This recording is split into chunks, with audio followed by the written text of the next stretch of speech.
একটি প্রশ্ন আসছে, গরুর নাম রাখা হয়েছে তাহিরি। একটি সময় উপযোগী গুরুত্বপূর্ণ প্রশ্ন আসছে, কুরবানির গোশত কতদিন ফ্রিজে সংরক্ষণ করা যায়? প্রশ্নটি আসছে, কুরবানি আল্লাহর দরবারে কবুল হয়েছে কিনা আমি কিভাবে বুঝবো? চমৎকার প্রশ্ন। একটি প্রশ্ন আসছে, কুরবানির পশুর গোশতকে মাংস বলা যাবে কিনা, অথবা গোশতকে মাংস অনেকে বলতে চায় না, মাংস বললে গুনাহ হবে কিনা। একটি গুরুত্বপূর্ণ প্রশ্ন আসছে, সেটি হলো কুরবানির পশুর যদি দাঁত না থাকে ওই পশু দিয়ে কুরবানি করা যাবে কিনা। একটি প্রশ্ন আসছে, কুরবানির গোশত বা চর্বি বিক্রি করা যাবে কিনা। একটি প্রশ্ন আসছে, কুরবানি দেওয়ার পরে পশুর পেটে যদি বাচ্চা পাওয়া যায় কুরবানি হবে কিনা। একটি প্রশ্ন আসছে, ঋণের টাকা দিয়ে কুরবানি দেওয়া যাবে কিনা, ঋণ করা টাকা দিয়ে অথবা কিস্তিতে টাকা তুলে কুরবানি দেওয়া যাবে কি। একটি গুরুত্বপূর্ণ প্রশ্ন এসছে যে কুরবানির গোশত বা মাংস বিধর্মীদেরকে দেওয়া যাবে কিনা বা অন্য ধর্মের লোকদেরকে দেওয়া যাবে কিনা। একটি প্রশ্ন আসছে, জবাই করার সময় কুরবানি দাতাদের নাম তালিকা করে কুরবানির পশুকে শোয়াইয়া আমাদের দেশে তেলাওয়াত করা হয়, শোনানো হয়, অমুকের নামে কুরবানি দেওয়া হচ্ছে। প্রশ্নটি আসছে, রাতের বেলা কুরবানি করা যাবে কিনা। প্রশ্ন আসছে, কুরবানির পশু যদি হারিয়ে যায় অথবা অসুস্থ হয়ে যায়, মরে যায়, তাহলে ওই ব্যক্তির কুরবানি কি হবে।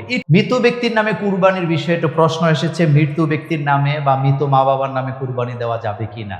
দেখেন, আমাদের দেশে একটা প্রশ্ন এসছে, আমাদের দেশে যখনই কোনো ঈদ আসে তখন একটা বুলি অনেকের মুখে শোনা যায়, সেটা কি, সেটা হলো ধর্ম যার যার। একটি প্রশ্ন এসছে, ইদানিং বিভিন্ন এলাকায় কুরবানি করার সময় ওই এলাকার যুবকেরা কিছু টি শার্ট এবং গেঞ্জি পরেন, যেই গেঞ্জির গায়ে লেখা থাকে একদিনের কসাই।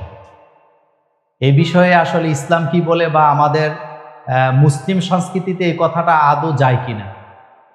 দেখেন, গেঞ্জির গায়ে যিনারা লিখেন যে একদিনের কসাই, তারা মূলত ওই এলাকার গরু, ছাগল বা কুরবানির পশুকে জবে করার আগে এটা তারা সহযোগিতা করেন, এটা কিভাবে শোয়াইতে হবে, জবে করতে হবে, এক্ষেত্রে তারা সহযোগিতা করেন।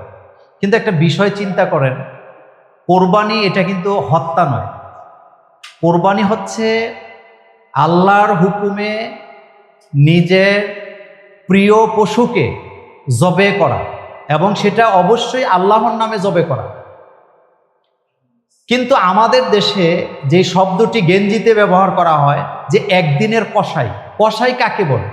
কসাই বলা হয় যিনি বাজারে প্রতিদিন লাইসেন্স করে, ট্রেড লাইসেন্সের মাধ্যমে তারা গরু গোশত বা বকরির গোশত বিক্রি করেন বা খাসির গোশত বিক্রি করেন।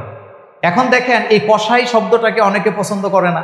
যেমন যারা গায়ে লিখতেছে আমি একদিনের কসাই, তাদেরকে যদি বলা হয় ভাই তুমি একজন কসাইয়ের মেয়ে বিয়ে করো অথবা কসাইয়ের সাথে আত্মীয়তা করো, তখন কিন্তু সে রাজি হবে না। কিন্তু ঈদের দিন লিখতেছে কসাই, আসলে সে কিন্তু কসাই না। এটা কুরবানির পশু যারা জবে করেন, বুঝতে হবে কসাই শব্দের সাথে তাদের এটা যায় না। তারা মূলত কুরবানি করতেছেন আল্লাহর হুকুমে, আল্লাহকে খুশি করার জন্য। আর কুরবানি হচ্ছে আল্লাহ পাকের নৈকট্য লাভের একটা মাধ্যম। তো সুতরাং ওই দিন যারা এই কুরবানিতে সহযোগিতা করেন অবশ্যই তারা কসাই নয়, এবং এই শব্দটি আমাদের সাথে যায় না। কারণ আমরা মূলত জবে করি, আমরা আল্লাহর হুকুমে আল্লাহকে খুশি করার জন্য আল্লাহর দেয়া পশুকে আমরা, আমাদের প্রিয় পশুকে আমরা জবে করি। আরেকটি বিষয় হচ্ছে যে এই যে গেঞ্জিতে লিখতেছেন, এটা লিখার কোনো প্রয়োজনই নেই, বরং আপনি যখনই কোনো কুরবানি দাতাকে সহযোগিতা করছেন, ওই আপনাকে বুঝতে হবে যে কুরবানি দাতা কুরবানি করে যেই পরিমাণ সওয়াব পাচ্ছেন, আপনি কিন্তু তাকে সহযোগিতা করার কারণে, তার পশুটা শোয়াই দেওয়ার কারণে বা তাকে যেভাবেই সহযোগিতা করেন, যদি স্বেচ্ছায় করেন, কোনো টাকা পয়সার বিনিময় ছাড়া যদি করেন, তাহলে আপনি কিন্তু নেক কাজে সহযোগিতা করার কারণে যেই সওয়াব কোরআন হাদিসে উল্লেখ করা আছে, সেই সওয়াবের অংশীদার কিন্তু আপনি হচ্ছেন। তো যাই হোক, সবকিছু মিলাইয়া একদল শিক্ষিত ছেলেরা, যুবকেরা, তারা গায়ের মধ্যে একদিনই লেখেন একদিনের কসাই। এই শব্দটি অপছন্দনীয়, এটা লিখলে গুনাহ হবে এটা আমি বলি নাই। কিন্তু আপনি তো কসাই পেশাটাকে পছন্দ করছেন না, আপনি কসাইয়ের সাথে আত্মীয়তা করতে চান না, তার সাথে সমকক্ষে তার সমানে বসতে চান না, তার সাথে চলাফেরা করেন না, কিন্তু গোশত কেনার সময় তার কাছে যান। অথচ আপনি কুরবানির ঈদের দিন একদিনের কসাই হয়ে যাচ্ছেন। আর যারা কুরবানি করতেছেন আসলে তারা কসাই না, তারা মূলত হচ্ছে আল্লাহর হুকুমে আল্লাহকে খুশি করার জন্য কুরবানি দিচ্ছেন। সুতরাং এটা লিখে আমরা চাই না যে আপনার সমাজে কসাইদেরকে কলুষিত করেন এবং তাদের পেশাটাকে ছোট করে দেখেন, এটা আমরা চাই না। সুতরাং এই ধরনের টি শার্ট এটা বর্জন করা উচিত। আমাদের দেশে একটি প্রশ্ন এসছে, আমাদের দেশে যখনই কোনো ঈদ আসে তখন একটা মানে বুলি অনেকের মুখে শোনা যায়, সেটা কি? সেটা হলো ধর্ম যার যার, উৎসব সবার। আর তারা দলিল পেশ করেন লাকুম দিনুকুম ওলিয়া দিন, ধর্মের ব্যাপারে কোনো বাড়াবাড়ি নাই।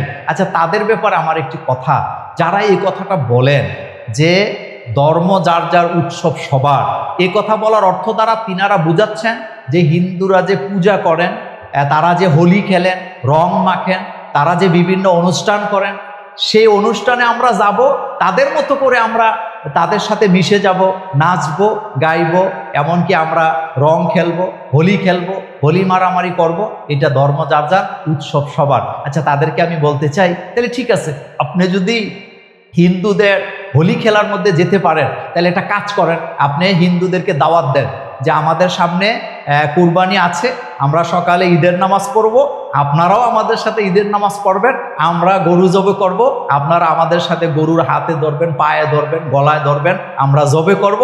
আমরা তো আনন্দ করতে করতে পশু জবে করি, তা আপনারাও আমাদের সাথে থাকবেন, আপনাদের উৎসব আমাদের উৎসব একাকার হয়ে যাবে, আমরা গরু জবে করব, ছাগল জবে করব, খাসি জবে করব, আপনারা আমাদের সাথে মিলেমিশে যাবেন। আদৌ কি কোনো হিন্দু আসবে? গরুকে হিন্দু ধর্মের লোকেরা কি মনে করেন? তারা এটাকে মা মনে করেন, এটাকে তারা পূজা করেন। তো সুতরাং আপনি তারা যেই জিনিসের পূজা করে, আপনি সেই জিনিস আপনার উৎসবে জবে করতেছেন, আদৌ কি তাদেরকে আপনি আনতে পারবেন? এটা মূলত আমাদের দেশের এক ধরনের মানে বিকৃত মস্তিষ্ক এবং বিকৃত রুচিশীল মানুষের এই কথাটা বলেন, ধর্ম যার যার, উৎসব সবার। আপনি যদি এই কথা বলেন ধর্ম যার যার, উৎসব সবার, আপনি যেমন তাদের হোলি খেলায় যান, তারাও তো আমাদের কুরবানির জবের মধ্যে আসতে হবে। তারা আমাদের জুমার নামাজে আসুক, আমার ধর্ম যার যার, উৎসব সবার। তারা আমাদের রোজার ঈদে আসুক, ধর্ম যার যার, উৎসব সবার। আমরা যখন গরু জবে করি তারা আসুক, তারাও আমাদের সাথে কাছাকাছি থাকুক, ধর্ম যার যার, উৎসব সবার। আমরা যখন গোশত কুটি, এটা আমাদের সবচেয়ে বড় আনন্দ। অনেক পরিবারে দেখবেন, পরিবারের সকল সদস্যরা একসাথে বসে গরু জবে করতেছে, গরুর গোশত কুটাকুটি করতেছে, কুরবানির পশুর গোশত কুটাকুটি করতেছে। তো কোনো হিন্দু বা কোনো অন্য ধর্মের লোকদেরকে যদি আপনি এখানে আনতে চান, আদৌ কি তাদেরকে আপনি আনতে পারবেন? অবশ্যই পারবেন না। সুতরাং এই ধরনের সস্তা কথা যারা বলে, তাদের ন্যূনতম নৈতিকতার ব্যাপারে জ্ঞান নাই, ন্যূনতম ধর্মীয় ব্যাপারে তাদের জ্ঞান নাই। আমরা সকল ধর্মকে শ্রদ্ধা করি, সকল ধর্মের প্রতি আমরা শ্রদ্ধাশীল, আমরা কোনো ধর্মের বিরুদ্ধে কখনোই কথা বলি না এবং সকল ধর্মের নিরাপত্তার ব্যাপারে আমরা কথা বলি। কিন্তু এই সস্তা কথা যারা বলেন, তারা মূলত ইসলামকে ছোট করার জন্য, তাদের উদ্দেশ্য এতটাই ক্ষীণ যে তারা এতটাই নোংরা যে তারা ইসলামকে ছোট করার জন্য এই কথাগুলো বলছেন। এই কথাগুলোর আদৌ কোনো ভিত্তি নেই। একটি প্রশ্ন আসছে, গরুর নাম রাখা হয়েছে তাহিরি। দেখেন, এই পোস্টগুলা, ভিডিওগুলা দেখার পরে আল্লাহি আমি অনেক কষ্ট পেয়েছি। তারা আলেম, তাদেরকে আপনি গরুর সাথে তুলনা করছেন। তাহিরি, তার আকিদার সাথে আমার আকিদার পার্থক্য আছে, কিন্তু সে একজন হুজুর, তাকে সবাই হুজুর হিসাবে জানে। আমি একজন হুজুর, লোকেরা আমাকে হুজুর হিসাবে জানে। সুতরাং তাকে গরুর নামে তার নাম যারা রেখেছেন, আমি এটা তীব্র নিন্দা জানাচ্ছি এবং এটা অনুচিত হয়েছে। এগুলি নোংরামি, মানুষকে মন্দ নামে ডাকা, এটা কবিরা গুনাহ। সূরাতুল হুজরাতে আল্লাহ পাক বলছেন, খবরদার তোমরা কখনোই মানুষকে মন্দ নামে ডেকো না। অথচ আমরা কি করতেছি? আলেম ওলামার সম্মান এতটাই নিচে নামিয়ে দিচ্ছি। আমরা একবার চিন্তা করি না, আমি যে অন্যের ইজ্জত নিয়ে টানাটানি করি, আমার ইজ্জতের মালিকও তো আল্লাহ, তিনি কিন্তু আমাকে বেইজ্জতি করে ছাড়বেন। সুতরাং আমরা এই ধরনের কোনো কৃষ্টি কালচারকে সমর্থন তো করিই না, বরং তীব্র নিন্দা জানাচ্ছি। ভাই, আপনি যে গরুর নাম রাখলেন তাহিরি, আপনি কেন রাখলেন? এটা আমাদের দেশে এই সংস্কৃতি চলে আসছে, এটা দুঃখজনক। বাংলাদেশে গরুর নাম রাখা হয় হিরো আলম, গরুর নাম রাখা হয় পরিমণি। এগুলা কি চলতেছে? আশ্চর্য ব্যাপার। আপনি কুরবানির গরুর নাম এগুলো দিচ্ছেন, আপনার কি রুচিবোধ বলতে কোনো জিনিস আছে? অথচ আল্লাহ কোরআনে বলছেন তাসুরুন নাজিরিন, তুমি ওই পশুকে আমার জন্য কুরবানি করো যেটা দেখলে তোমার চক্ষু শীতল হয়, তোমার পছন্দ হয়, তোমার চোখ জুড়ে যায়। আপনি সেই পশুকে জবে করবেন যেটা আপনার পছন্দ, আপনার দৃষ্টিনন্দন, অথচ আপনি এগুলা নিয়ে খেলাধুলার মতো একটা তামসা লাগায় দিচ্ছেন। গরুর নাম অমক, কি বলে বকরির নাম অমক, এগুলা নোংরামি। এবং কোনো মুসলমান, আমি বিশ্বাস করি কোনো মুসলমান এই কাজ করতে পারে না। আরেকটা কথা বলে রাখি, আমাদের দেশে ইদানিং আমি এই আকিদার লোক, আমি ওই আকিদার লোক, আমি সালাফি, আমি সুন্নি, আমি হানাফি, এগুলা কিন্তু অতিরিক্ত বাড়াবাড়ি হচ্ছে এবং এগুলা এক ধরনের সাম্প্রদায়িক উস্কানিমূলক কথা বলে আমি মনে করি। আশ্চর্য ব্যাপার, রাসূল করিম সাল্লাল্লাহু আলাইহি সাল্লাম বলেছেন, মান দাআ ইলা আসাবিয়্যাতি ফালাইসা মিন্না, যারা কি বলে আসাবিয়া, অর্থাৎ যারা নিজের এটাকে কি বলে সাম্প্রদায়িক উস্কানিমূলক বক্তব্য যারা দেয়, সাম্প্রদায়িকতার দিকে যারা ডাকাডাকি করে, তাদের ব্যাপারে রাসূল সতর্ক করেছেন, তারা আমার উম্মত হতেই পারে না। অথচ আজকে এক পীরের মুরিদ আরেক পীরের মুরিদরে গালি দিচ্ছে, এক আকিদার লোকেরা আরেক আকিদার লোকদেরকে নাহক বলতেছেন, তাদেরকে বিভিন্ন ধরনের ছোট করার জন্য যত প্রসেসিং আছে সবগুলা চলছে। আল্লাহ পাক এই জাতিকে এই নোংরামি থেকে হেফাজত করুক এবং পশুর নাম, বিভিন্ন জনের নাম দিয়ে হ্যায় প্রতিপন্ন করা এই মানসিকতা থেকে আল্লাহ আমাদেরকে হেফাজত করুক, এখান থেকে ফিরে আসার তৌফিক দান করুক। মৃত ব্যক্তির নামে কুরবানির বিষয়ে একটু প্রশ্ন এসেছে, মৃত্যু ব্যক্তির নামে বা মৃত মা বাবার নামে কুরবানি দেওয়া যাবে কি না। দেখেন, এটা একটি বহুল আলোচিত একটি মাসালা এবং বহু প্রচারিত একটি মাসালা। মৃত ব্যক্তির নামে কুরবানি দিবেন, তবে অবশ্যই যিনি এটা করতেছেন তিনি তার নিজের নামে অবশ্যই দিতে হবে। এক ব্যক্তি তার উপরে কুরবানি ওয়াজিব, সে কুরবানি দিবেন, অথচ তিনি তার নিজের নামে না দিয়ে সে তার মৃত মায়ের নামে, মৃত বাবার নামে দিচ্ছেন, তার কুরবানি হবে না। হ্যাঁ, সে তার নিজের পক্ষ থেকে কুরবানি দিয়েছেন, নামে বলতে আমি বুঝিয়েছি নিজের পক্ষ থেকে। তাহলে সেই ব্যক্তি নিজের পক্ষ থেকে দেওয়ার পরে তার কাছে যদি তৌফিক থাকে, সে যদি বিত্তবান হয়, তাহলে তার মৃত বাবার নামে, মৃত মায়ের নামে, দাদার নামে দিতে পারেন। এ ব্যাপারে একটি হাদিস এসেছে, হযরত আলী রাদিয়াল্লাহু তাআলা আনহু তিনি দুটি বকরিকে কুরবানি করতেন। জিজ্ঞেস করা হলো যে আপনি দুটি বকরি কুরবানি করেন কেন? তিনি বলেন, একটি আমার পক্ষ থেকে, আরেকটি মুহাম্মদ সাল্লাল্লাহু আলাইহি ওয়াসাল্লামের পক্ষ থেকে। যখন তিনি এই কুরবানি করতেন তখন কিন্তু মুহাম্মদ সাল্লাল্লাহু আলাইহি ওয়াসাল্লাম পৃথিবীতে ছিলেন না। সুতরাং আপনি মৃত ব্যক্তির নামে কুরবানি দিতে পারবেন, কিন্তু আপনার কুরবানি আগে দিতে হবে। আপনি না দিয়ে মৃত ব্যক্তির নামে কুরবানি করলে কুরবানি হবে না। পাশাপাশি আরেকটি কথা বলে রাখি, যারা হজে গেছেন, অনেকে প্রশ্ন করেন যে হুজুর, হজে যারা গেলেন তাদের কুরবানি কি হবে? দেখেন, হজে যারা গেছেন তাদের নামে বাংলাদেশে কুরবানি দেওয়ার কোনো দরকারই নেই, কারণ তারা ওখানে যেটা দিচ্ছেন ওইটা হলো হাদি, এবং তারা তাদের কুরবানি ওখানে দিবেন। বাংলাদেশে যারা আছেন তারা তাদের যদি সামর্থ্য থাকে, তাদের উপরে যদি ওই পরিমাণে মাল সম্পদ থাকে, যেই মাল থাকলে পরে কুরবানি করা ওয়াজিব হয় বা সুন্নাহ হয়, তারা এখানে কুরবানি দিবেন। কিন্তু হজে যারা গেছেন ওখানে তারা হজে কুরবানি দিচ্ছেন, এটা হাদি বলেন আর কুরবানি বলে, সেটা কিন্তু তারা ওখানে দিচ্ছেন, আপনি বাংলাদেশে এটা দিতে হবে না। প্রশ্ন আসছে, কুরবানির পশু যদি হারিয়ে যায় অথবা অসুস্থ হয়ে যায়, মরে যায়, তাহলে ওই ব্যক্তির কুরবানি কি হবে? এটি একটি গুরুত্বপূর্ণ প্রশ্ন, এই কারণে যে এটা হতেই পারে আপনি বাজার থেকে, খামার থেকে একটি সুস্থ সবল কুরবানির পশু খরিদ করলেন, করার পরে এটা আনার পথে অ্যাক্সিডেন্ট করতে পারে, অথবা আপনার বাড়িতে আসার পরে এটা অসুস্থ হতে পারে, তারপরে হারিয়ে যেতে পারে। এই ব্যাপারে আপনার কুরবানি কি হবে? বিষয়টি হচ্ছে, দেখেন, হারিয়ে যাওয়ার বিষয়টা প্রথমে বলি। হারিয়ে যাওয়া পশু খরিদ করার পরে যদি পশু হারিয়ে যায়, তাহলে এখানে প্রথম যে বিষয়টি খেয়াল করবেন সেটা হলো তার কোনো অবহেলা ছিল কিনা।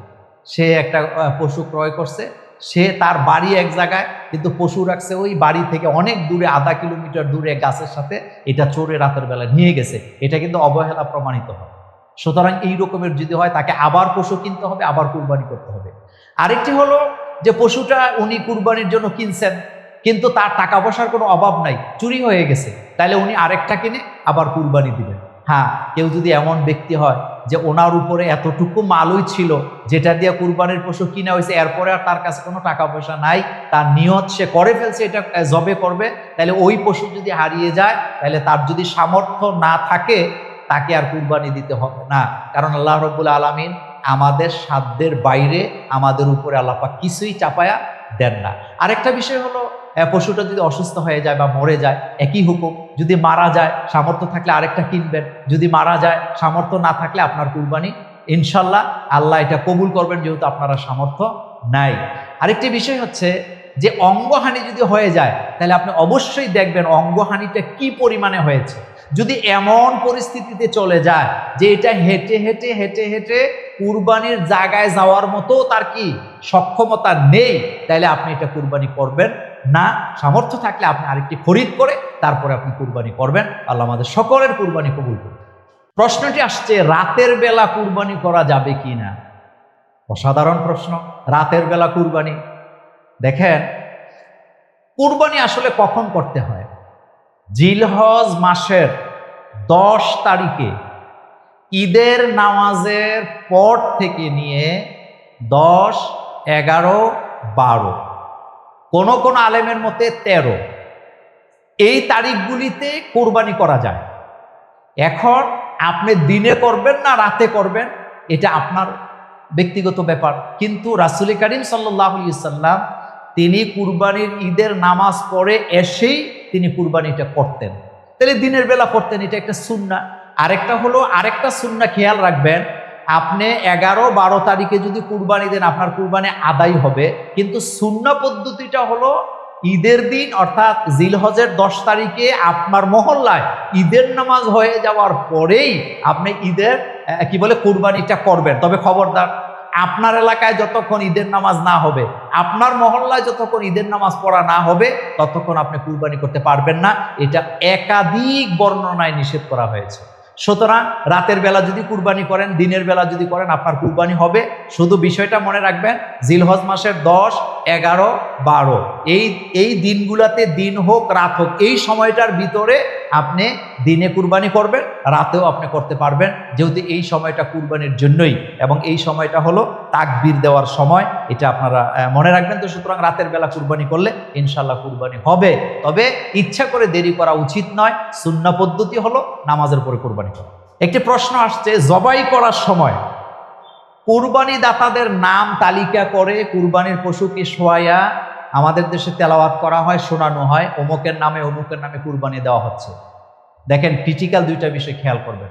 ইন্নামাল আমালু বিন্নিয়াত, খুবই স্পর্শকাতর একটা বিষয়। সেটি হচ্ছে কি, আমাদের দেশে আমরা প্রচার করি যে অমুকের নামে কুরবানি দিছে, অমুকের নামে, আসলে কিন্তু আমরা অমুকের নামে দিচ্ছি না। এই জায়গাটাতে আমাদের সতর্ক হওয়া উচিত।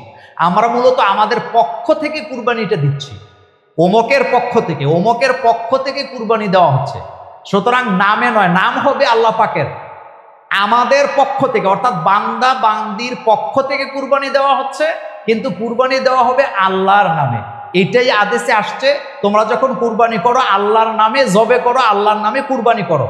কুল ইন্না সলাতি ওয়া নুসুকি ওয়া মাহইয়ায়া ওয়া মামাতি লিল্লাহি রাব্বিল আলামিন। সুতরাং এখানে এই বিষয়টা মনে রাখবেন, কুরবানি মূলত ব্যক্তির নামে দেওয়া হচ্ছে না, ব্যক্তির পক্ষ থেকে দেওয়া হচ্ছে, নাম হবে আল্লাহ। দ্বিতীয় কথা হলো, এই যে নাম যেটা তেলাওয়াত করা হয় এটা একেবারেই অপ্রয়োজনীয় এবং এটার সাথে কুরবানির কোনো সম্পর্কই নেই। কারণ আপনি যখন গরু খরিদ করছেন বা পশু যখন খরিদ করেছেন, এটা আল্লাহর কাছে অলরেডি আপনার নাম চলে গেছে, আপনার পক্ষ থেকে আপনি দিচ্ছেন। সুতরাং এটা অপ্রয়োজনীয়, অপ্রাসঙ্গিক একটা বিষয়, এবং এটার কোনো সওয়াবও নাই, বরং গুনাহ হওয়ার সম্ভাবনা আছে। কারণ তখন যিনি কুরবানিটা জবে করে দিচ্ছেন তিনার মাথার মধ্যে যদি আসে অমুকের নামে আমি দিচ্ছি, শিরিক হওয়ার সম্ভাবনা আছে। সেই জন্য আপনাদের সকলকে অনুরোধ করব, এই ধরনের লিস্ট করে কুরবানির পশুকে শোয়াইয়া ইমামকে দিয়ে অথবা হুজুর সাহেবকে দিয়ে তেলাওয়াত করার পরে জবে করা, এটা ইসলাম থেকে আসে নাই। এটা কিভাবে আসছে এটাও আমার মাথায় ধরে না। এইভাবে করে কুরবানি করতে হবে এদের কোনো হুকুমেও আসে নাই। সুতরাং মনে রাখবেন, কুরবানি হবে আল্লাহর নামে, বান্দাবান্দির পক্ষ থেকে। আল্লাহ আমাদেরকে সহি বুঝ। যে একটি গুরুত্বপূর্ণ প্রশ্ন এসছে যে কুরবানির গোশত বা মাংস বিধর্মীদেরকে দেওয়া যাবে কিনা বা অন্য ধর্মের লোকদেরকে দেওয়া যাবে কিনা। দেখেন, ইসলাম উদার, একটা মনে রাখবেন এই কথাটা, ইসলাম উদার, ইসলাম সংকীর্ণ মনের নয়। উদারতাটা একমাত্র ইসলামই আছে। লাকাদ জাআকুম রাসূলুম মিন আনফুসিকুম আজিজুন আলাইহি মা আনিতুম হারিসুন আলাইকুম বিল মুমিনিনা রাউফুর রহিম।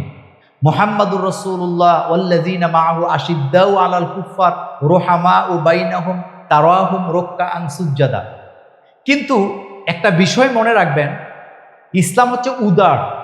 রাসূল করিম সাল্লাল্লাহু আলাইহি ওয়াসাল্লামকে আল্লাহ পাক উদারতা শিক্ষা দিয়েছেন, আমাদেরকেও শিক্ষা দিয়েছেন। তো অমুসলিমরা যদি কুরবানির পশু, যেই পশু আপনি জবে করছেন সেটা খেতে চায় বা খায়, আপনি অবশ্যই তাকে দিতে পারবেন, এবং আমি মনে করি এটা দেওয়া উচিত। রাসূল করিম সাল্লাল্লাহু আলাইহি ওয়াসাল্লামের সাহাবায়ে কেরামও এটা দিতেন, রাসূল নিজেও এটা দিতেন। এ ব্যাপারে একাধিক হাদিস আসছে। তো আমি নিজেও দিতাম, আমি ওই ধর্মের নাম বলি না, আমি অনেকেরই আমি দিয়েছি, তারা গোস্তটা খান, সেজন্য আমি তাদেরকে দিয়েছি, আমি নিজে দিয়েছি, আমি নিজে সাক্ষী আছি। সুতরাং অমুসলিমকে অবশ্যই দিবেন, এবং এটাই উদারতা। আপনার আশেপাশে যদি এমন কোনো ধর্মের লোক থাকে যারা যেমন বকরির গোস্ত খাইতে চায়, খাসির গোস্ত খাইতে চায়, মহিষ দিয়ে কুরবানি হয়, মহিষের গোস্ত খেতে চায়, আপনি তাদেরকে দিবেন, তারা খাবে এবং তারা দেখবে ইসলাম যে কতটা উদার। প্রয়োজনে আপনার এলাকায় যদি কোনো খ্রিস্টান ধর্মের ভাই বোনেরা থাকে, আপনারা জানেন তারা কিন্তু গরু খায়, গরুর গোস্ত খায়, আপনি তাদেরকে দিতে পারেন, অনুমতি নিয়ে নেবেন যে আমার মন চায় আমি কুরবানির গোস্ত থেকে আপনাকে দেব, দেখবেন ওয়েলকাম, তারা কিন্তু খুশি মনে এটা নিয়ে যাবে। সুতরাং এই কথাটা অবশ্যই গুরুত্বপূর্ণ একটা কথা, এবং ইসলাম যে কতটা উদার আমি মনে করি। যারা খেতে চায়, অমুসলিম হোক, যে কোনো ধর্মের লোকই হোক, আপনি তাদেরকে কুরবানির গোশত দিবেন এবং দেওয়ার চেষ্টা করবেন, বুঝিয়ে দিবেন সমাজকে ইসলাম উদার, ইসলাম সংকীর্ণতার নাম নয়। আল্লাহ আমাদেরকে সহি বুঝ দান করুন। একটি প্রশ্ন আসছে, ঋণের টাকা দিয়ে কুরবানি দেওয়া যাবে কিনা, ঋণ করা টাকা দিয়ে অথবা কিস্তিতে টাকা তুলে কুরবানি দেওয়া যাবে কিনা। দেখেন, বিষয়টা একটু দুইভাবে ব্যাখ্যা করব। প্রথম কথাটি হচ্ছে, কোনো ব্যক্তির যদি এমন অবস্থা হয় যে হালে তার কাছে টাকা নেই, কিন্তু পরবর্তীতে অল্প সময়ের মধ্যে তার কাছে টাকা চলে আসবে এবং এটা দেওয়ার মতো তার সামর্থ্য আছে, সম্পদ আছে, সে বিক্রি করলে দিতে পারে বা সম্পদ হাতছাড়া করলে দিতে পারে, এই ব্যক্তির জন্য ঋণ করে কুরবানি করার মধ্যে দোষের কিছু নয়। কিন্তু ছেলে মেয়ে কার দিকে তাকাবে, ছেলে মেয়ে ঈদের দিন কোথায় যাবে, মানুষে কি বলবে, লোক লজ্জার ভয়ে যদি ছেলে মেয়ে কোথায় যাবে এই উদ্দেশ্য নিয়েতে যদি ঋণ করে কুরবানি করে, অথচ তার কাছে ঋণের টাকা আদায় করার মতো কোনো সম্পদও নাই, ভবিষ্যতেও তার কোনো ওয়ে নাই, রাস্তা নাই, জানা নাই, এরকমের অনিশ্চিত লোক ঋণ করে কুরবানি দিবে না, আর দিলেও তার কুরবানি হবে না। কারণ হলো সে এমন ঋণ করলেন যে ঋণ থেকে ভবিষ্যতে তার মুক্তি হওয়ার কোনো সম্ভাবনা নাই। আরেকটি কথা আসছে যে কিস্তিতে টাকা তোলে। আমাদের দেশে কিস্তি মানেই সুদ, কিস্তি মানেই সুদ, কিস্তি মানেই সুদ। যার কারণে কিস্তিতে টাকা নিয়ে, সুদের টাকা দিয়ে আপনি হারাম টাকা দিয়ে কুরবানি দিবেন, আর হারাম টাকার কুরবানি আল্লাহর দরবারে শুধু কুরবানি নয়, হারাম টাকার কোনো ইবাদত আল্লাহর দরবারে কবুল হয় না। এক ব্যক্তি নাকি একটা গরু চুরি করছে, করে সে এটা কুরবানির ঈদের দিন কুরবানি দিবে, এটা জবে করবে সে। তো তার স্ত্রী বলতেছে, তুমি একটা জঘন্য অপরাধী ব্যক্তি, তুমি গরু কুরবানি দিবা, তাও আবার চুরি করা গরু দিয়া। তখন সে তার স্ত্রীকে ধমকি দিয়ে বলছিলেন, তুই তো অঙ্কই বুঝিস না, আমি যে গরু চুরি করছি এটা আমি জানি, কুরবানি করব এটাও আমি জানি, তবে বিষয়টা হচ্ছে অন্য জায়গায়। সেটা কি? সেটা হলো, আমি যে গরু চুরি করছি এখানে একটা গুনাহ, আর কুরবানি দেওয়ার সওয়াব ওখানে আরেকটা সওয়াব আছে।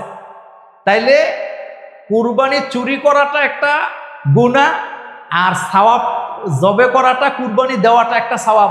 পশু চুরি করাটা গুনাহ, পশু জবে করলাম, কুরবানি দেওয়াটা একটা সওয়াব। তো প্লাসে মাইনাসে কাটাকাটি, মাঝখান থেকে গোস্তটা আমি পাও খাইলাম।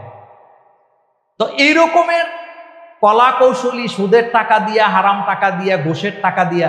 আবার আমাদের দেশের অনেক লোক আছে যারা ঘুষখোর, ঘুষ খায়, তারা কিন্তু অনেক ফাইলকে আটকায় রেখে ঈদের জন্য রেখে দিছে। আবার যখন ফাইলটা তারা ছাড়তে চায়, তখন আকার ইঙ্গিতে বুঝায়, ভাই সামনে তো কুরবানি আছে, জানেন তো, একটু খুশি টুসি কইরেন, ফাইলটা কিন্তু খুব দ্রুত ছেড়ে দিছি। এই ধরনের হারাম টাকা দিয়ে যারা কুরবানি দেয়, তাদের কুরবানি কবুল হবে না। এক কথায় বলে দেই, হারাম টাকা দিয়ে, হারাম সম্পদ দিয়ে কোনো ইবাদত আল্লাহর দরবারে কবুল হবে না। আর ঋণ করে কুরবানি করার মধ্যে দোষের কিছু নাই, যদি তার দেওয়ার সামর্থ্য থাকে। কিন্তু অবশ্যই হারাম টাকা, সুদের টাকা, কিস্তির টাকা যদি সুদে উঠে থাকে, ওই টাকা দিয়ে সে কুরবানি দিবেন। একটি প্রশ্ন আসছে, কুরবানি দেওয়ার পরে পশুর পেটে যদি বাচ্চা পাওয়া যায়, কুরবানি হবে কিনা। দেখেন, এটা হইতেই পারে, আপনি একটা গাই গরু কুরবানি দিলেন অথবা একটা বকরি আপনি কুরবানি দিলেন, কিন্তু এটার পেটের ভিতরে বাচ্চা থাকতেই পারে। তবে প্রথম কথা হচ্ছে, কুরবানির পশুর পেটে যদি বাচ্চা থাকে, এর দ্বারা আপনার কুরবানি বাতিল হবে না, এটা প্রথম কথা, আপনার কুরবানি হয়ে যাবে। দ্বিতীয় কথা হলো, এই বাচ্চাটাকে আপনি জবে করে দিবেন। জবে করে দিয়ে ওর গোশত যদি আপনি খাইতে পারেন, এক টুকরা খাইলেন, আর না খাইলেও কোনো গুনাহ হবে না, তবে আপনি এটাকে জবে করে দিবেন। 3 নম্বর কথা হচ্ছে, আমাদের দেশের অনেকে এই সতর্কতাটা নাই। যেমন একটা গাই গরু যদি আপনি কিনতে যান, তাহলে আপনাকে সতর্ক হওয়া উচিত এটার ভিতর পেটে বাচ্চা আছে কিনা। এটা কেন বললাম? কুরবানির পশুর পেটে বাচ্চা থাকলে কুরবানি নষ্ট হবে না, এটা একেবারেই চূড়ান্ত কথা। কিন্তু রুচি, আপনি যেই পশুর পেটে বাচ্চা থাকে, আমাদের দেশের লোকেদের রুচির কারণে সে এটা খাইতে পারে না বা খাইতে চায় না। আমাদের দেশে এমনও মা বোন আছে, যদি শোনেন যে কুরবানির পশুর পেটে বাচ্চা ছিল, এটা কুরবানি দিছে, আপনি তাদের পিডাইয়াও এই গোস্ত আর খাওয়াইতে পারবেন। এই জন্য কুরবানি দেওয়ার আগে সতর্ক থাকবেন, এটা আমার অনুরোধ। তবে যদি পেটে বাচ্চা থেকে যায়, আপনার কুরবানির কোনো ক্ষতি হবে না, আপনার কুরবানি হয়ে যায়।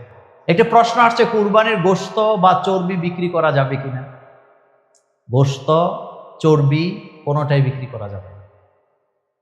গরুর চামড়াটা বিক্রি করা যাবে, তবে যদি নিজেরা ব্যবহার না করে, তবে ওই চামড়ার টাকা অবশ্যই গরিব মিসকিনকে দিয়ে দিতে হবে। আর একটা বিষয় হচ্ছে, কুরবানি আমরা কেন করি? আমরা অনেকে কুরবানি উদ্দেশ্যটা বুঝি না, যার কারণে এই ধরনের প্রশ্নগুলো আসে। কুরবানি মূলত আমরা করছি আল্লাহকে খুশি করার জন্য, এটা আল্লাহর জন্য, লিল্লাহ। ওই যে কুল ইন্না সলাতি অনুসুকি, আমার নামাজ, আমার কুরবানি কার জন্য? লিল্লাহ, একমাত্র আল্লাহর জন্য। তো যেটা আপনি আল্লাহর জন্য জবে করছেন, ওইটা আপনি বিক্রি করেন কিভাবে? ওইটা আপনি ব্যবসার চিন্তা করেন কিভাবে? এখানে কমার্শিয়াল কোনো চিন্তা মাথায় থাকতেই পারবে না। এই যে গরুর চামড়া আমরা বিক্রি করি, এটা যদি নিজেরা ব্যবহার করতে চায় বা খাইতে চায়, পশুর চামড়া খাওয়া জায়েজ আছে, কিন্তু প্রসেসিংটা আমরা বুঝি না, আমরা জানি না। এটা অন্য দেশে তারা বুঝে কিভাবে প্রসেস করতে হয়, সেভাবে তারা এটা খায়। কিন্তু আমাদের দেশে এটা গরুর চামড়া রান্না করে দিলে কেউ খাইতে চাইবে না। আর আমরা কিভাবে এটা খাওয়া যায়, এটাও আমরা জানি না, আমরা শিখতে পারি না, যেহেতু আমাদের কালচারে এটা নাই। কিন্তু খাইতে চাইলে খাইতে পারবে, ব্যবহার করতে চাইলে করতে পারবে। সে শুকাইয়া এটা যদি ব্যবহার করতে চায় নিজে করবেন, কোনো সমস্যা নাই। কিন্তু বিক্রি যদি করে, টাকাটা গরিবকে দিবে। কিন্তু গোশত বলেন, মাথার মজক বলেন, মাথা বলেন, কোনো অংশ আপনি বিক্রি করতে পারবেন না। আল্লাহ আমাদের কুরবানি কবুল করুক, সহি বুঝদান। একটি গুরুত্বপূর্ণ প্রশ্ন আসছে, সেটি হলো, কুরবানির পশুর যদি দাঁত না থাকে, ওই পশু দিয়ে কুরবানি করা যাবে কিনা? দেখেন, দাঁত কুরবানির পশুর জন্য একটি গুরুত্বপূর্ণ বিষয়, কারণ দাঁতের সাথে বয়সের সম্পর্ক আছে। যেমন ছাগল 1 বছর বয়স হইলে তার দাঁত থাকে, দাঁত উঠে। গরু, এটা 2 বছর বয়স হইলে দাঁত উঠে। উট, এটা 5 বছর বয়স হইলে এটার দাঁত উঠে। দুম্বা, ভেড়া, এগুলা মানে 1 বছর হইলে বা 6 মাসের উপরে গেলে অনেক ক্ষেত্রে তাদের কিন্তু দাঁত উঠে। সহিহ মুসলিমের একটি হাদিসে যেভাবে বর্ণনাটা আসছে, সেখানে দাঁতের কথা স্পষ্ট উল্লেখ করা হয়েছে, মুসন্না বলা হয়েছে, অর্থাৎ দাঁত, সিন্নুন মানে দাঁত থাকতে হবে পশুর। এটা আর দাঁত দিয়ে বয়সকে নির্ণয় করা যায়। অধিকাংশ উলামায়ে কেরাম বলেছেন, যদি দাঁত না থাকে ওই পশু কুরবানি দেওয়া যাবে না। তবে অল্প সংখ্যক উলামায়ে কেরাম বলেছেন, বয়স যদি হয়ে যায়, কোনো কারণে যদি দাঁত না থাকে, তাহলে ওইটা দিয়ে কুরবানি দিয়ে দিলে কুরবানি হয়ে যাবে। তবে আমাদের পরামর্শ হলো, যেহেতু সহিহ মুসলিমের স্পষ্ট বর্ণনা আসছে এবং অন্য গ্রন্থে তিরমিজিতেও আসছে, দাঁতের বিষয়টা বারবার উল্লেখ করা হয়েছে, সুতরাং যেই পশুর দাঁত নাই আপনি ওইটা দিয়ে কুরবানি দিতে যাবেন না। এটা একটা বড় ধরনের খুঁত এবং এটার কারণে আপনি বয়সটাও নির্ণয় করতে পারবেন না। সেই জন্য দাঁত দেখেই কুরবানি দিবেন। আর আমাদের দেশে আলহামদুলিল্লাহ যারা এগুলা বিক্রি করেন, বিশেষ করে যারা পাইকার বলি আমরা, তারা কিন্তু এই ব্যাপারে খুব এক্সপার্ট। গ্রামের লোকেরা, মুরব্বীরা দাঁত দেখলে বলে দিতে পারে এটার বয়স কত হয়েছে। সুতরাং দাঁত ছাড়া পশু কুরবানি দিবেন না, যেহেতু অ্যাভেলেবেল আছে। একটা প্রশ্ন আসছে, কুরবানির পশুর গোশতকে মাংস বলা যাবে কিনা, অথবা গোশতকে মাংস অনেকে বলতে চায় না, মাংস বললে গুনাহ হবে কিনা। দেখেন, গোশত এটি হলো একটা উর্দু ভাষা, তো এটা বাংলায়ও ব্যবহার হয় আমরা দেখেছি। এরপরে আরেকটি কথা বলি, সেটি হলো ভাষা মূলত আল্লাহ শিখিয়েছেন। আর রহমান আল্লামাল কোরআন খলাকাল ইনসান আল্লামাহুল বায়ান। আমি তোমাদেরকে ভাষা শিক্ষা দিয়েছি। ভাষা যদি অশ্লীল না হয়, ওই ভাষার মধ্যে কোনো গুনাহ নেই। বাক্য একটা হলো অশ্লীল, আরেকটা হলো শালীন, কিন্তু মাংসটার মধ্যে অশ্লীলতার কিছুই নেই। আমাদের দেশে হয়েছে কি, যেমন পানিটা, এটার বাংলা জল, কিন্তু এই শব্দটা অন্য ধর্মের লোকেরা বেশি ব্যবহার করে বিধে আমরা জল বলতে চাই না। আবার যদি আপনি জল বলেন এটা খারাপ হবে না। তবে অনেক আমাদের দেশে ইদানিং অনেক আলেম ওলামারা বলে থাকেন যে জল যেমন বলি না, মাংস বলা উচিত না, যেহেতু মাংসটা একটু কেমন কেমন লাগে। এবং তারা অনেক সময় বলেন, যুক্তি দেন যে শুকুরের মাংস এই রকমের বলা হয়, এজন্য কুরবানির মাংস বা গরুর মাংস বলা যাবে না বা বলতে চায় না। তবে একটা কথা মনে রাখবেন, গোশতকে মাংস বলার দ্বারা গুনাহ হওয়ার কোনো সম্ভাবনা নেই। যদি আপনার কাছে অসুন্দর লাগে, আপনার কাছে যদি এটা শুনতে খারাপ লাগে, আপনি ব্যবহার করবেন না, কিন্তু নাজায়েজের কিছু নেই। বললে যে গুনাহ হবে এ ধরনের কোনো হাদিসে কোনো কিছুই আসে না। প্রশ্নটি আসছে, কুরবানি আল্লাহর দরবারে কবুল হয়েছে কিনা আমি কিভাবে বুঝবো? চমৎকার প্রশ্ন। কুরবানি আল্লাহর দরবারে কবুল হইল কিনা, দেখেন কোরআনের দিকে একটু নজর দেন। আল্লাহ পাক বলছেন, আমি মুত্তাকিদের কুরবানি কবুল করি। হযরত আদম আলাইহিস সালামের দুই ছেলে যখন কুরবানি করেছিলেন, হাবিল এবং কাবিল, আপনাদের মনে আছে সেখানে স্পষ্ট আয়াতে বলা হয়েছে যে হাবিল কাবিলকে বলেছিলেন যে আল্লাহ পাক মুত্তাকিদের কুরবানি কবুল করেন। তাহলে 1 নম্বরে মুত্তাকি হওয়া লাগবে।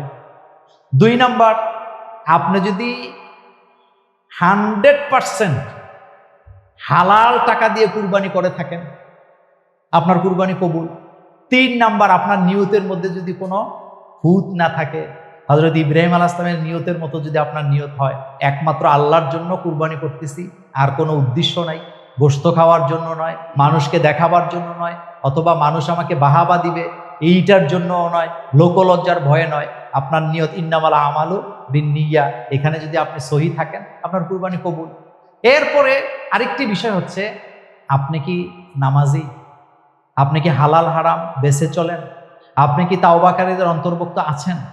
যদি এই গুণগুলি আপনার মধ্যে থেকে থাকে, আপনি যদি সত্যবাদী হয়ে থাকেন, আপনি যদি সব সময় হালাল হারামকে বাছাই করে হালাল উপার্জন দিয়ে কুরবানি করে থাকেন, আপনার হৃদয়টা একটা আত্মতৃপ্তি, লিয়াত মাইন্না কালবি যেটাকে বলা হয়, মানে স্যাটিসফ্যাকশন, এটা এখানে এই হৃদয়ে, তখন আপনি বুঝবেন যে ইনশাল্লাহ আপনার কুরবানি আল্লাহর দরবারে কবুল হয়ে গেছে। একটি সময় উপযোগী গুরুত্বপূর্ণ প্রশ্ন আসছে, কুরবানির গোশত কতদিন ফ্রিজে সংরক্ষণ করা যায়? দেখেন, আমাদের দেশের বাস্তবতায় কুরবানির ঈদ আসলে ফ্রিজ বিক্রি বাড়ে। এটা ব্যবসায়ীদের জন্য ভালো, কোম্পানির জন্য ভালো। 2টা বিষয়। কুরবানির গোশত ইসলামের প্রথম দিকে আল্লাহ রাসূল বলেছেন, তোমরা 3 দিনের বেশি এটা রেখে খেও না। এটা বলার কারণ ছিল, তো ইসলামের প্রথম দিকে কুরবানি দাতা ছিল কম, কিন্তু গোশতের চাহিদা ছিল অনেকে, গরিব ছিল বেশি। যার কারণে আল্লাহ রাসূল কি চমৎকার কথা বললেন। আল্লাহ রাসূল যে সমাজ সংস্কারকারী হিসাবে যে তিনি পৃথিবীর শ্রেষ্ঠ, এতে কোনো সন্দেহ নেই। খায়রুল কুরুনি কারনি, সেই রাসূল বললেন তোমরা 3 দিনের বেশি গোশতটা খেও না। তার মানে রাসূল বুঝাইতে চাইলেন, তোমরা কম খাও, বেশিটা গরিবকে দাও এবং সবাই যাতে গোশতটা পায়। কিন্তু ইসলামের স্বর্ণযুগ যখন আসলো, ইসলামিক অর্থনীতি, কোরআনের অর্থনীতি চালুর কারণে এখন ধনী বেড়ে গেছে, গরিব কমে গেছে। তাহলে কুরবানি দাতা বাড়ছে, নেওয়ার লোক কম। এজন্য রাসূল বলেন, তোমরা গোশতটা খাও। আম্মাজান আয়েশা সিদ্দিকা রাদিয়াল্লাহু আনহার বর্ণনা আসছে, তোমরা গোশত খাও যতদিন সংরক্ষণ করতে পারো, যেভাবে সংরক্ষণ করতে পারো, যতদিন পারো। সুতরাং আপনি আপনার আত্মীয় স্বজন গরিব মিসকিনকে দেওয়ার পরে যেই গোশত থাকবে, এটা আপনি ফ্রিজে যতদিন সংরক্ষণ করা যাবে তার স্বাদ, গন্ধ, মজা এবং রং যতদিন নষ্ট না হবে আপনি সংরক্ষণ করে খেতে পারবেন, এতে কোনো অসুবিধা নাই। তবে আমাদের দেশে একটা কুসংস্কার চালু আছে, সেটা হলো আমাদের দেশের অনেকে মনে করে এই বছরের দেয়া কুরবানির গোশত যদি আগামী বছর কুরবানি পর্যন্ত রাখা যায় এটার জন্য আলাদা একটা সওয়াব আছে। এটা একেবারেই ভিত্তিহীন কথা, এটা কুসংস্কার, এটার সাথে ইসলামের কোনো সম্পর্ক নাই। আপনার এলাকায় যদি কুরবানি দাতা কম হয় এবং গোশতের চাহিদা যদি বেশি লোকের হয় আপনি তাদেরকে দিবেন, কম খাবেন। আবার আপনার যদি দেওয়ার লোক কম থাকে তাহলে যারা আছে তাদেরকে দিয়ে আপনি যতটা পারেন আপনি সংরক্ষণ করবেন যতদিন রাখা যায়। এরপরে গোশত শুকায়া রাখা জায়েজ আছে, মশলা দিয়া মাখাইয়া আমাদের দেশের আগের মা বোনেরা, আমাদের মায়েরা, চাচিরা, দাদিরা এটাকে শুকাইতেন। না জায়েজের কিছুই নাই, এটার দ্বারা স্বাদ, গন্ধ, রং কোনোটাই নষ্ট হয় না। সুতরাং আপনি যদি শুকাইতে পারেন এটা ভালোও লাগে। যেমন আমি ব্যক্তিগতভাবে এটা খুব পছন্দ করি, শুকনা গোশত মশলা দিয়ে শুকাইয়া এরপরে এটাকে চেঁচাইয়া বেগুন দিয়ে রান্না করলে মজা কিন্তু খারাপ না, খুবই মজা লাগে। সুতরাং সংরক্ষণ যেভাবে করতে পারে আপনি করে যতদিন খেতে পারেন, আল্লাহ পাক আমাদের কুরবানি কবুল করুন।